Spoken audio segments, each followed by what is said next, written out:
Greetings and welcome back to yet another episode of the Daily Run, and today we're playing as Azazel. Because it is Sunday, of course that means we're going to Mega Satan, and that's always that time of the week again, where we all look forward to just having a concrete goal, no shenanigans with breaking or things like that. I mean, of course with breaking, but no shovels, no AWA's rune, no things like that, and we can just kind of focus on just playing well and just trying to get to the end. Unlike maybe some other dailies, Mega Satan dailies in general, just depend, can you get to the end without getting hit too much, and if you can do that and of course beat Mega Satan, then you're in for, I would say, a relatively good score. Obviously, if you break the game, it's gonna help you kind of rank a little bit better, but overall, that is not the main purpose of these dailies. I feel like just having a concrete goal on the hard mode daily, just trying to get as far as possible, just exploring as much as possible, just taking the least damage amount as possible, is really what's gonna give you the best score in this one, and it's gonna be the difference between those who rank really, really well and maybe those who may be ranking like the top 30. And I feel like for that reason, obviously, we all look forward to these dailies, and when you see Azazel on that selection screen before you start a daily, you just kind of know that you're in for, I would say, a fun time, because obviously Azazel is super strong. He does allow you to kind of one or two shot most bosses in the game,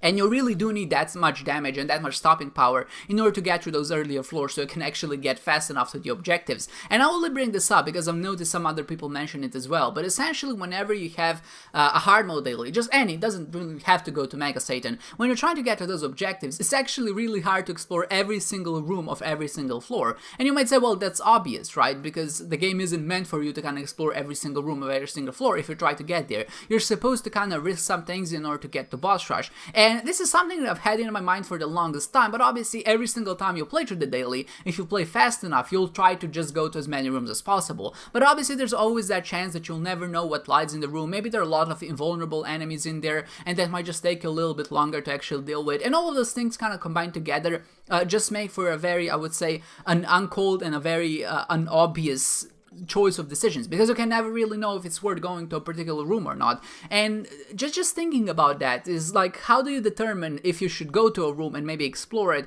or if you should skip it? Like, maybe the obvious choice here is just to have a timer for yourself, and this is something I talk about as well, and that is essentially try to complete every floor by the 3rd minute. So the first floor by the 3rd minute, the second floor by the 6th minute, the third floor by the 9th minute, etc., right? And that kind of gives you a lot of leeway, and especially because the 6th floor is Mom, and if you kind of can get to there in 18 minutes, you kind of have 2 minutes extra, but obviously that is the ideal case scenario. Sometimes what's gonna end up happening is maybe you find the arcade, you want to play the blood bank, maybe you get stuck in the shop because you have like a combo going on and you want to see if you can get any good items, and there's really no way to kind of account for all of those decisions, because maybe you're just wasting your time trying to break the game. Maybe it's gonna be a better idea to just go and explore, and of course those are the things and decisions that we really can't know in advance. So how do you kind of play around that? And I feel like to a certain extent you really can. The only way you can do this is just to end up skipping some rooms and just kind of decide on your own volition depending on how many rooms there are. Of course, maybe if you haven't found the treasure room or the shop, because usually those are, I would say, the biggest rooms of the entire floor, and they give you the maximum benefit for essentially trying to find them. And if you maybe that can be your rule of thumb, and that's usually my rule of thumb, but I feel like I should change that approach and just really try to start and just play a little bit faster, because I feel like if I play faster, my end up scores is gonna increase, but also I feel like the less I think when I'm actually fighting enemies, the better it's gonna be for me. I feel like sometimes I enter a room and I just kind of overthink what I want to do with my enemies, and because maybe I see, oh, this enemy shoots diagonally and this enemy charges at me, I need to stand in this particular position not to get hit. And just kind of thinking about that process is usually something that I feel like ends up getting me hit, because maybe I stand a little bit too much to the left or a little bit too much to the right, and then like a random tear comes in my direction and hits me, and it's never a fun time. Obviously getting hit is something that we want to reduce, but if I just let I would say my muscle memory take over, because I've played this game for so long, my muscles and my, I would say, subconscious know how these enemies move, so I feel like that could be a good thing. But this is exactly what I'm talking about, because I kind of play slowly, I try to play meticulously, I'm just not fast enough in order to get to those objectives, and this is something that kind of happened here, and I was lucky enough to have both the ball of bandages and Mom's knife, and also of course the Midas touch to kind of deal a lot of contact damage to Mom, and I was able to kind of beat her in like 10 seconds, and of course there was also a complimentary Krampus in the Devil Deal, so that was kind of disappointing, but overall you can see that how things can go wrong, right? Even if you maybe have a really strong run on your hands with Mom's knife or anything like that, you can still end up falling behind, and there's always a decision to be made, and because of that, of course, I skipped quite a few floors actually, I mean rooms in general, but I skipped a few floors without exploring them in full, and that kind of hurt my exploration bonus quite a lot actually. And in the end, when I compare my score, my exploration bonus, which was something like 19,000, to other players, all of them have like 2,000 to 3,000 more, and 2,000 to 3,000 more is actually not that negligible amount of points. You know, that's a 3,000 point difference, and it's a difference between 50,000 and 53,000, and that might not seem again like a lot, but in the end, it actually turns out to be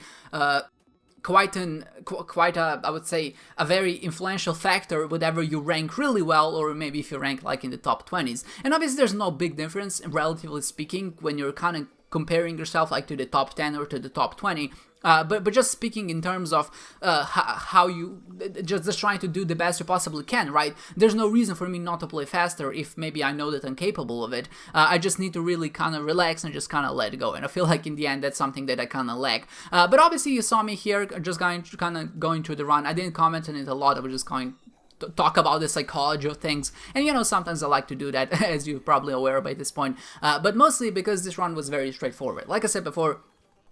we did get that mom's knife on the very second floor, so from that point forward, it wasn't really, I would say, it was just an obvious run, right? You just try to go through, you just try to aim your mom's knife in a certain direction. It was a very mom's knife kind of run, where really we get no fun synergies, we get no fun items, there really wasn't even any breaking potential. Maybe the biggest thing here is we have mom's box, and obviously I tried to use that just as many times as possible to try to get some good trinkets, and then I found the smelter and smelted some of them, and that proved to be kind of my, I would say, not the breaking opportunity, but just a way to really get a little bit more points in the end. And because I had 2 secret rooms per floor, I really wasn't able to kind of take advantage of that. But also because I had the penny, the burnt penny, which gives me bombs, but also had the item which gives you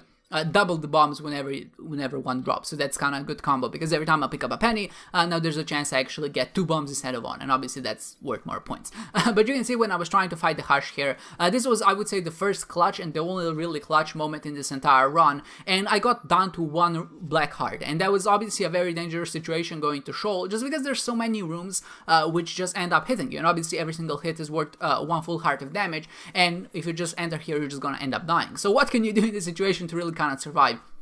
And I feel like what I try to do here is just use the advantages that I have to basically my advantage. And that's obviously I have a lot of bombs, I have a good way to generate more bombs, so why not just use basically every single bomb I have on the skulls, on the fires, just try to get just as many black hearts as possible, just as many cards. Basically, I need everything in my power in order to really get to the end. Like, even if I just get the teleport card, that's already gonna be something that's gonna help me out, because if I feel like I'm gonna get hit, or maybe I enter a really difficult room, I can just use the teleport card to go out, try to explore the rest of the floor, maybe get a spirit heart, and then I can re-enter that hard room that I kind of teleported out before. And when you kind of combine all of those things together, I feel like it does end up for making a lot more of a fun run. But obviously when you're stuck with 1 spirit heart, it's very nerve-wracking. This is, I think, the first time in a long time where I legitimately just, my hands started sweating and I was just kind of clenching. And I know that in those situations you just shouldn't panic, right? Because you know how to go through the game, you've done this part like a million times before, you just can't let yourself fall to your nerves and panic. And obviously being at 1 heart is already panic inducing enough, and just trying to psych yourself out even more is already gonna be quite difficult to kind of cope. But I think I got through it relatively okay. I got to 2 hearts and then I got hit again, so that was kind of nerve-wracking for a little bit, but luckily the second secret room contained 3 black hearts, and that allowed me to be in a lot better position. And in the end, of course, what ended up happening is I tried to explore the dark room, as is kind of usually what I try to do whenever I have a strong run. But I got hit a few too many times, and my exploration actually ended up being not too fruitful. I think I lost more points than I gained just by going through the rooms, and the majority of that was just some, I would say, unfortunate rooms, like the one with double death. And double death just isn't that big of a problem, but if he spawns leeches, because I have a lot of contact damage, as soon as one charges into me, or just like in the near vicinity of me, my orbitals or my knife are gonna end up hitting it, and obviously it's gonna explode in my face, and I'm just gonna lose a lot of points that way. And in the end, of course, the double fall room, it's also, I feel like this also depends on just how well you aim at, and because I had quite a bit of range and my tear delay was quite low, my knife actually ended up flying really fast. It didn't take a lot of time to charge at all, so its range was maxed out, so you kind of have to be very far from an enemy if you want to hit it, and that's really good against an enemy like Mega Satan. But if you're stuck in a very small room with multiple enemies, it can be difficult to navigate and just to hit them in an optimal manner, because you want to kind of maximize the amount of time that your knife stays on the enemy, but if it travels really fast because of your charge time, obviously it doesn't have the opportunity to do that, so your DPS is kind of hindered in that regard. But we did finish the run, we did pick up the trophy in the 50,000s and the 24th place, which is obviously pretty good. We did get to the end, we didn't break the game by any means. Our inspiration bonus could have been better, and our damage penalty is obviously very, very high. I mean, at least relative to other players. I know I improved myself in terms of damage penalty just as it kind of went on, but Miles' knife is one of those items which I feel like you really can't get a perfect run. Like, there are some enemies which are just not suited to fight with Miles' knife, and you're gonna end up getting hit, and obviously it also depends on the rooms that you face, and there are some unavoidable damage rooms just throughout the game in general, so there's really no guarantee that you're gonna have a 0 damage penalty, but I think this could be like 3,000 points lower, and if you kind of combine that with exploration bonus that I talked about before, I think this could have been easily been a 55,000 point run, if only I played a little bit better. And obviously I know some of the other players achieved that,